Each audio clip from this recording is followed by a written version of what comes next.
You're listening to American Edition on the Voice of Russia. I'm Rob Sachs. Over the weekend, a plan from the White House on immigration reform was leaked to USA Today. The plan outlines an 8-year pathway to citizenship for the roughly 11 million people in the country without legal documentation. Also detailed is a 4-year transition period for employers to implement systems that would verify the immigration status of new hires. The leaked plan has rankled Republicans. Some, like Florida Senator Marco Rubio, called it half-baked and seriously flawed. But on ABC this week, White House Chief of Staff Dennis McDonough says the White House isn't working on immigration reform without input from members of Congress in both parties. Let's take a listen. We have not proposed anything to Capitol Hill yet. We've got a bill. We're doing exactly what the president said we would do last month in Las Vegas, which is we're preparing. We're going to be ready. We have developed each of these proposals so we have them in a position so that we can succeed. Here to talk more about this is Muzaffar Chishti. He is director of the Migration Policy Institute office at New York University School of Law. Welcome to the program. Thank you so much for having me. So what do we make of this leaked plan? Some, like Senator John McCain, said nothing leaked is an accident. This was an intentional way for the White House to get out in front on this debate and was a misguided move. What do you make of it? Well, we have obviously no way of knowing who did the leak and whether the leak was intentional or no. But anything that sort of destabilizes a bipartisan effort that has been underway obviously stops the momentum. So in that regard, I think in the short run, it might not be that encouraging for a quick movement on immigration reform. But the details of this program are not much different than what the president laid out in his speech in Las Vegas a couple of weeks ago.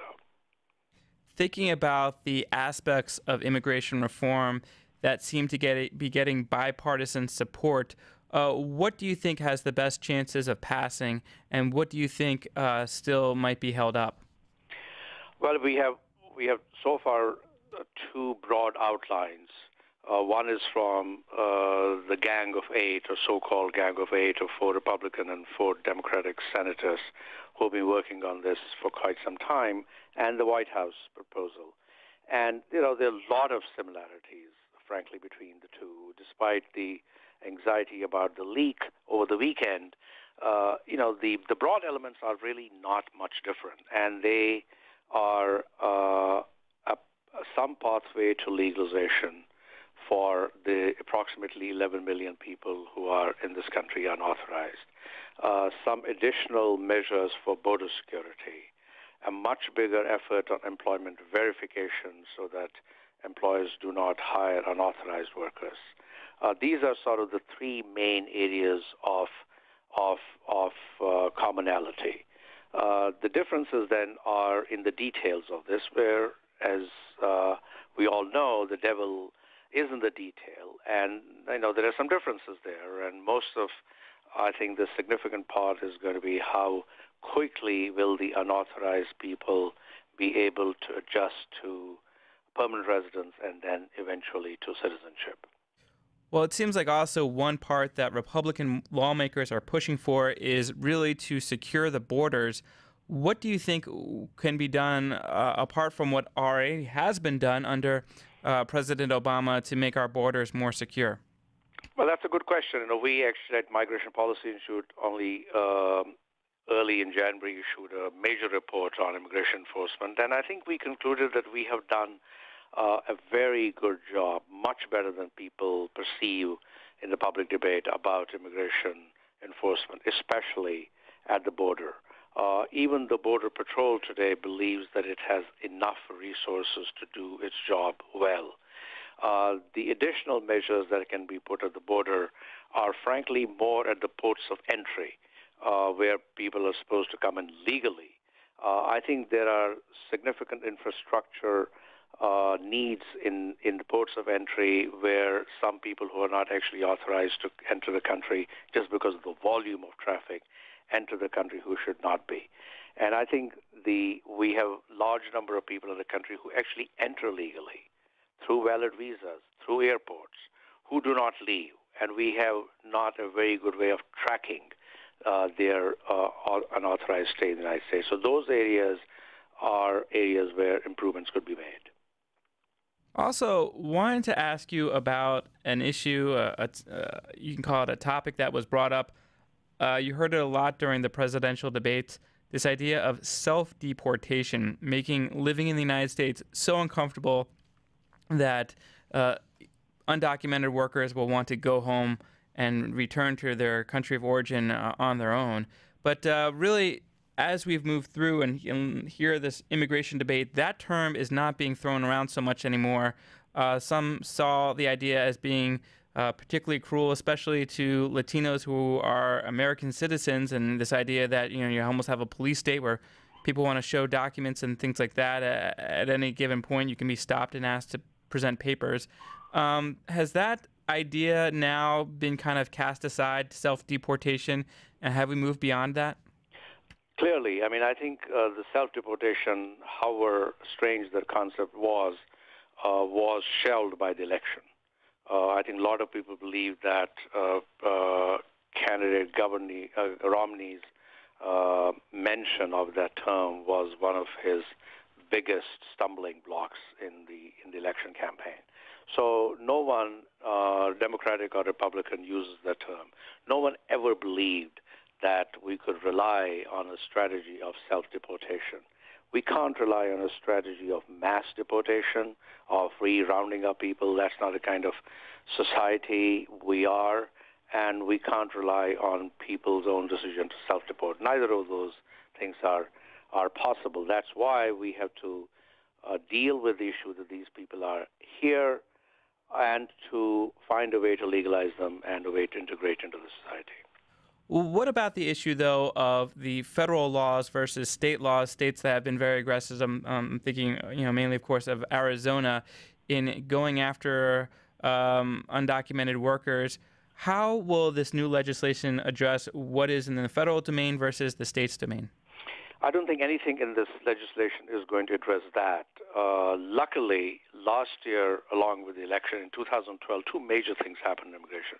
One was the election, which obviously altered the political currents on this debate in the country. The other was a major Supreme Court decision in June of 2012, where Supreme Court, in a very, very robust decision, basically said that this immigration enforcement is fundamentally a federal law, that this is a province of federal law, almost akin to foreign policy, that there's only very limited scope the states have, and I don't think we're going to see a rise of state activism and immigration enforcement.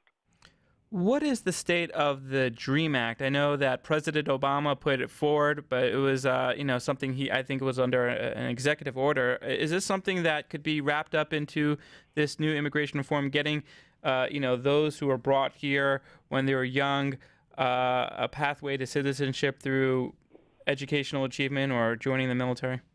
Again, in the two proposals that we have seen so far, the Gang of Eight proposal and the White House outline, if there is one group of people for which there is much more consensus, it is about the dreamers. It's these kids who were brought here by their parents when they came unauthorized, who have essentially grown up in this country.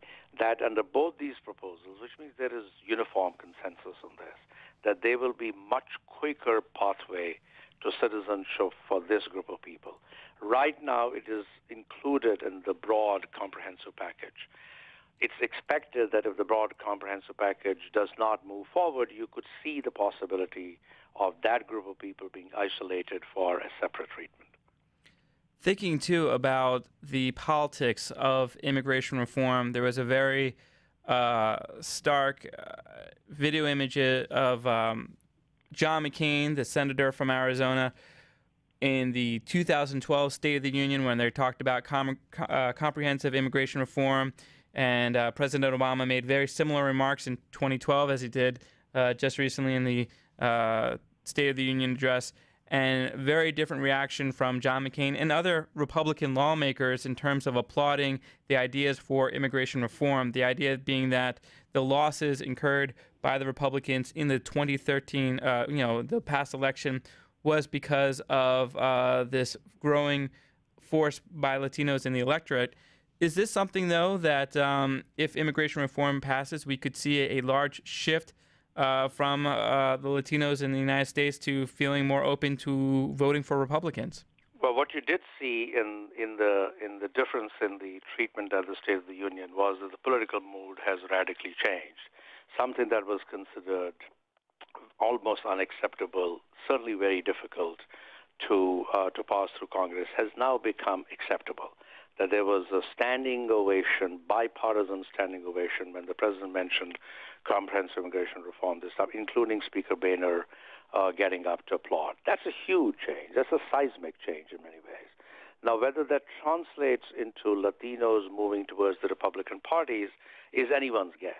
I think that certainly would be the hope of the Republican Party. I think it will probably soften the attitude of the Latinos, but it may take time because it has been a very contested ground for a long time.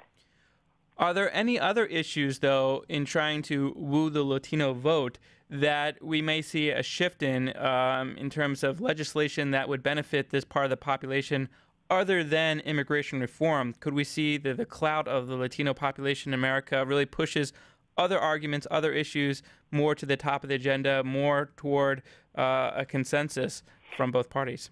Well, a lot of people think that it may not have been immigration that shifted the Latinos more towards Democratic Party, but may actually have been Obamacare, the health care reform, because large number of Latinos are not insured in the country for the health benefits. And the Obamacare gave a large number of people hope to be included in a package for health care. And I think you will see that may actually have much more resonance with the Latinos, or certainly as much resonance with Latinos than as immigration. So I think those are some of the issues where I think Republicans could pass a more of an olive branch to the Latinos. Well, already we're seeing some Republican governors accepting the idea of Medicaid and the help from the federal government.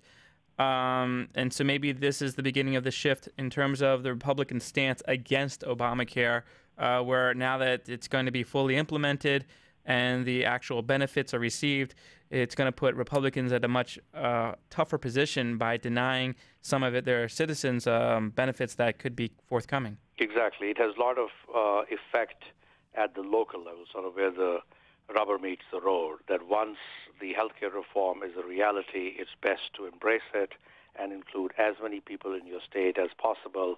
Otherwise, there's going to be a drain on that state. And I think that reality is beginning to hit hard.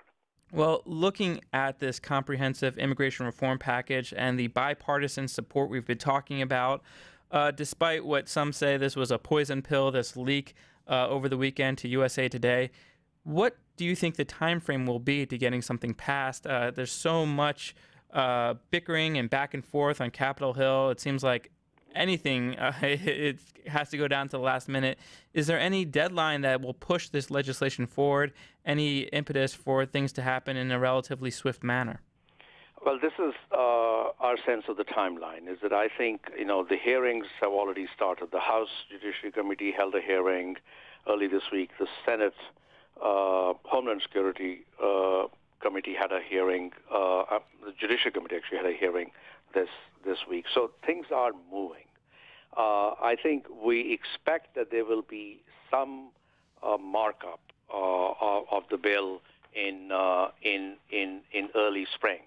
And then we will have possibly the Senate could pass a bill as early as the Memorial Day. That I think is optimistic, but there's a hope for that. But it certainly has to pass a bill by the middle of August for it to be possible for the House of Representatives to move on a bill this year. If it goes much beyond the fall, I think the chances of an immigration bill moving through both houses of Congress this year then become more and more remote. That's Muzaffar. I'm saying that correct, sir? Yeah. That's Muzaffar That's Muzaffar Chishti. He is director of the Migration Policy Institute office at New York University School of Law. Mr. Chishti, thank you so much. Thank you so much. Great, thank you.